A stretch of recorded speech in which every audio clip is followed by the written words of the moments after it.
My name is Amber Mize, and my research is on Marilyn Monroe's life as Norma Jean and Marilyn Monroe, the seductive blonde bombshell, the sex symbol, as some would go on to call and idolize her as, and her portrayal through the likes and comparative differences of Life magazine and Saturday Evening Post. Okay, so in 1966, Richard Merriman wrote a three-page article in Life magazine about Norma Jean. Merriman had the last major interview with Marilyn Monroe and spent 3 days interviewing her. In reading this article, Merriman reflects more on Marilyn, who she is outside of film, who she is as a human being, outside of being what most of the world has portrayed her as. He discusses her roaring laugh, the way she kicks her heels in the air as she lays belly down, which to me is just kind of childlike body language, and the way her voice is, as he quotes, anything but the wispy little voice with which she addressed the public. Merriman is capturing the innocence that is Marilyn as well as protecting it by pointing out this style of behavior from Marilyn. It lets me know that the angle of his interview with Marilyn was to really dig into the depth of Norma Jean, not just Marilyn Monroe as a sex icon. Life's style of reporting on Marilyn had a way of making readers understand the depths of who she really was. Marilyn was well known for her seductive blonde bombshell roles in movies, her time with Playboy, as well as the way her pinups were sexualized by men all over the world. But her portrayal in this particular article, it focuses less on Marilyn as a sex icon and more on Norma Jean, the woman who found happiness in little things like gardening and a life that she created for herself outside of the orphanage, where she was not allowed to spend any time watering anything. The way she discusses not being able to water anything inside of the orphanage in this particular article to me is a metaphor for how she's been able to nurture herself and find happiness outside of the world that was created for her as Marilyn Monroe. Marilyn says how she had always been able to make things grow. So it just kind of shows how she morphed into Marilyn Monroe later in life, and we'll talk about that. As the article goes on, Merriman discusses a time where Marilyn pulls out a photo of her that was featured in Time magazine of her bosom, and she says that, quote, life did not use a far more encompassing view. Right after this point, Merriman discusses a series of photos taken of Marilyn by Life, where she was getting her hair done for the movie The Misfits. Marilyn understood herself to be a sex icon because that is what most of the world kind of viewed her as. But when it was brought up, it was as though the conversation always goes in a more innocent direction. It is as though Marilyn is viewed by Merriman as an innocent, childlike being, despite what others have declared her to be as this role of sex icon. For example, in the article, there's a snippet explaining where Marilyn is pictured half naked in a hospital where she was admitted due to mental illness. And the author expresses how appalling this moment was for Marilyn. When the nurse was interviewed, she expressed, quote, the doctors and nurses had expected to find Marilyn a demanding, spoiled person. Instead, the nurse recalls, we felt so protective toward her. She made us all feel like we wanted to hold her in our laps. We wanted to soothe her, wanted to say, it's all right now. It was the feeling lonely small children give you, sort of dry their tears and pat them on the head and hold their hands. Marilyn continued to see herself as the image of male satisfaction, however. She loved the men. She loved how it felt being empowered by men, but making them happy made her happy. There's one statement from a guy who lived outside of her building, and he said that she would say hi to him every morning. And he later expressed that Marilyn Monroe was one of the nicest girls in the world. So it's like her happiness was more than what the world saw her as, but what gratitude she got from how they saw her and how it made her feel to acknowledge that. There's a quote. She described to me the excitement, the opening up of the world when she began to feel her power over boys, and when her foster parents of the time would reprimand her for laughing too wildly with the boys who would let her ride their bicycles. And Marilyn said, then I'd go zooming, laughing in the wind, riding down the block, laughing. I loved the wind. It caressed me. Marilyn loved more than the boys. She loved her freedom to feel her power. And Life magazine took every chance to express how Marilyn felt outside of kind of what others felt about her. So, far after her death, Life magazine produced an article called For Marilyn, A Look Back in Adoration. The article is just a 4-page write-up. It features a lot of pictures we'll look at in the next slide.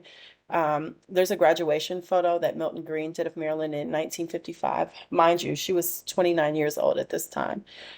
She confessed to the photographer that what she missed most was not having a high school graduation picture. There isn't much said about Marilyn as far as her sex appeal and her seduction. Life's portrayal in this article is about the shy but confident woman, and that confidence comes, kind of from behind the camera, but outside that, she's still this, shy, nurturing, happy. She loved life. She loved Norma Jean's life. Marilyn's life as the actor, the pinup model, was far beyond who Norma Jean was. Life praises her for wanting to be taken seriously as an actor and discussing how she even studied at the actor's studio. The world could not believe that Marilyn wanted to be taken seriously, but Life magazine seemed to always portray her the way that she saw herself when it came to Norma Jean. There's a picture of Marilyn taking a swim, and a quote, her smile contained a flash of the young Norma Jean. Savoring Norma Jean seemed to be a pattern in Life magazine's publishings of Marilyn. On another picture, a quote of Marilyn saying, "This is my favorite. She liked it," she said, because it was Norma Jean. So we just get to see how they carry on about Norma Jean and who she was, and they do get into detail about her outside of Norma Jean, but most of it is just kind of figuring out who she was before Marilyn Monroe.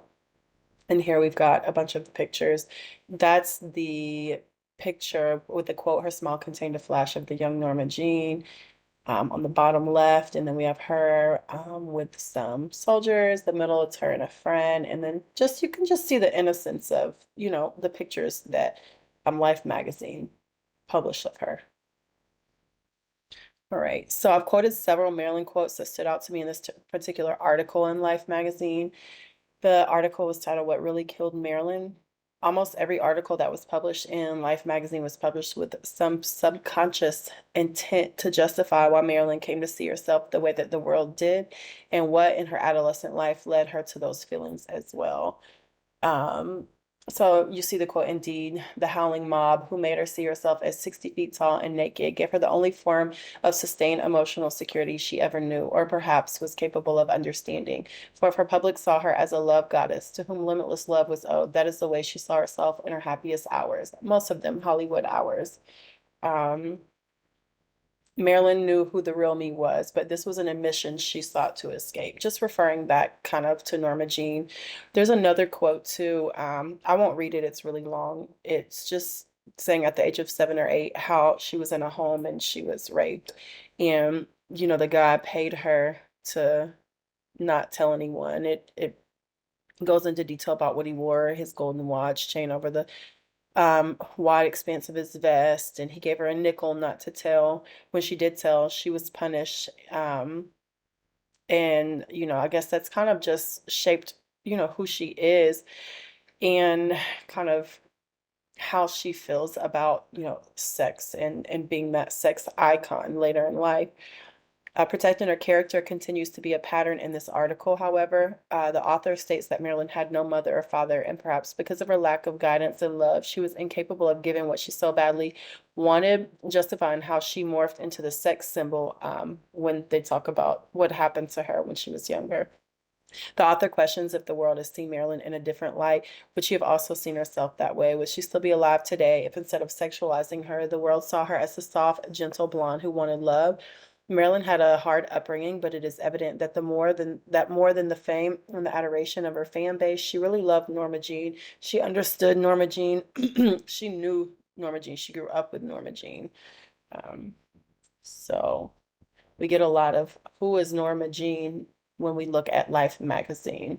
It's not, again, I'll just keep reiterating, it's not much about, her as a sex icon. So now we'll go into kind of a comparative analysis of Saturday Evening Post versus Life magazine. All right, so as soon as you open the article in Saturday Evening Post, literally as soon as you open it, there's a quote. "That new calendar Marilyn Monroe posted for will probably be reprinted as long as we have men with 2020 vision in this country." There's another quote that talks about how fitting this new calendar will be in, male-dominated social settings, Trucker Havens barbershops, and so on and so on. Um, and then they talk about the sell of the nude calendar and how it wasn't satisfactory. It was satisfactory, but not outstanding. Just kind of the author's tone throughout this article about Marilyn. For me, it's evident that the author very openly sees Marilyn as a sex symbol, as he keeps, putting her in these places where men are just googly-eyed over her. Life magazine didn't publish things like that about Marilyn. There's a comment also about kind of it attacks her intellect a little bit. You can read at the bottom if you want.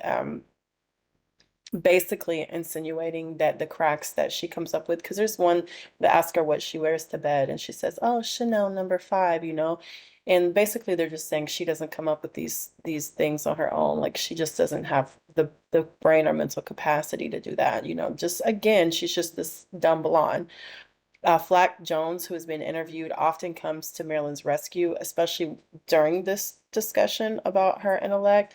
He explained to the interviewer that Marilyn would duck and dodge an interview, but when she finally would take it, she had her own sense of wit, her own comebacks, and she was ready. So there is, let's see, another topic we'll discuss. When Marilyn is, the infamous Marilyn in the white dress and the air is blowing up over the sidewalk.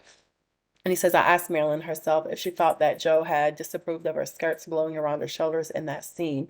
I said I had heard his reaction described in two ways, that he had been furious and that he had taken it calmly. One of those two is correct, Marilyn said.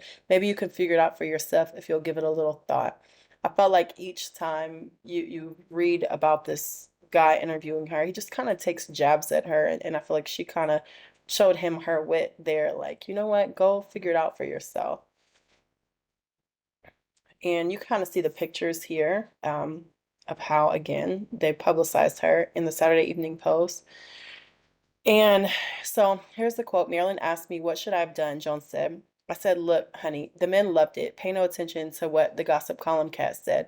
You're a man's woman, so dress for men, not for other women. Anytime you quit dressing for men, you're out of business. Flack knew Marilyn well, and the author was also a friend of Flack's. They don't really portray Marilyn in the light of Norma Jean, as you can see. It's just all about her visual appearance, the aesthetic, her sexiness. The portrayer is Marilyn, the wife and actress, a dumb blonde with no wit, no competence, a woman who cannot make decisions on her own. Both of these articles by Pete Martin paint a picture of Marilyn that she lacks individuality. Again, kind of going back to asking, what did your husband think of this? And what makes her who she is what the world sees of her. Again, kind of, what does your husband think? And once men stop viewing her in such a light, her light will dim. Life magazine was patient enough with Marilyn. I mentioned earlier the article took that he interviewed her for 3 days. They wanted to understand the depths of her, like her soul, not who she married, not the materialistic things like what she slept in, Chanel number 5, or the glitz or the glam, the half naked, seductive pictures. Saturday Evening Post points out a different part of her life after her growth from Norma Jean to Marilyn.